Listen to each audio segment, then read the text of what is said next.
السلام علیک یا حبیب اللہ صلی اللہ تعالی علیہ وسلم۔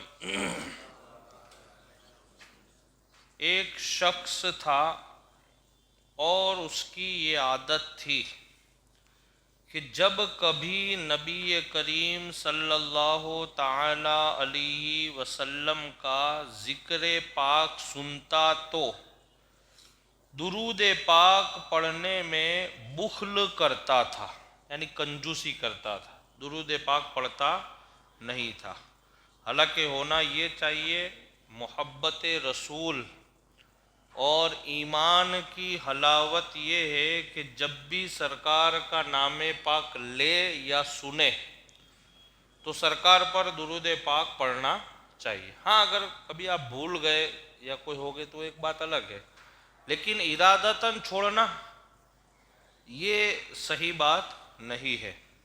تو ایک آدمی ایسا تھا کہ جو حضور پاک صلی اللہ تعالیٰ علیہ وسلم کا ذکر پاک سنتا تھا اور درود پاک نہیں پڑھتا تھا، سرکار پر کنجوسی کرتا تھا، بخل کرتا تھا۔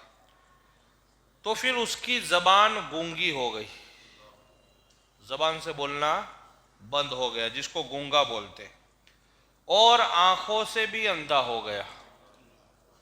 اب دیکھیے اللہ کا قہر کہ جو سرکار علیہ السلام کا نام پاک سنے اور درود پاک پڑھنے میں بخل کرے تو اللہ پاک اس سے ناراض ہو جاتا ہے۔ پھر وہ اندھا ہو گیا، پھر وہ حمام کی نالی میں، حمام سمجھتے ہیں باتھ روم، حمام کی نالی میں گر گیا اور پیاسا مر گیا۔ یعنی پتہ یہ چلا کہ درود پاک پڑھنے میں کنجوسی کرنا یہ برے خاتمہ ہونے کی نشانی، اینڈ خراب ہونے کی نشانی ہے، اور درود پاک پڑھنا یہ ایمان کی سلامتی کے ساتھ موت آنے کی نشانی۔ میرے پیارے آقا صلی اللہ علیہ وسلم کے پیارے دیوانوں، ہم نے بہت سے نام نہاد لوگوں کو دیکھا ہے جو درود شریف کے حوالے سے کچھ نہ کچھ باتیں کرتے رہتے ہیں۔ مثلا اتنے درود کیوں پڑھاتے ہو؟ کچھ لوگ ایسا سوال کرتے ہیں، اتنے درود کیوں پڑھاتے ہو، کیا ضرورت ہے، ایک بار پڑھ لیا ہو گیا۔ حالانکہ میں نے آپ کو پہلے بھی بتایا تھا اور اب بھی بتاتا ہوں، درود پاک کا جو عمل ہے اور اس کی جو برکت ہے وہ ابھی ہم کو سمجھ میں نہیں آئے گی۔ کل بروز قیامت جنہوں نے نہیں پڑھا ہے وہ اتنی حسرت اور افسوس کریں گے کہ جس کو ہم اور آپ بیان نہیں کر سکتے، اور جنہوں نے پڑھا ہے وہ ایسے ایسے اعزاز سے نوازے جائیں گے کہ جس کو کوئی بیان نہیں کر سکتا ہے، کہ سرکار کا فرمان ہے۔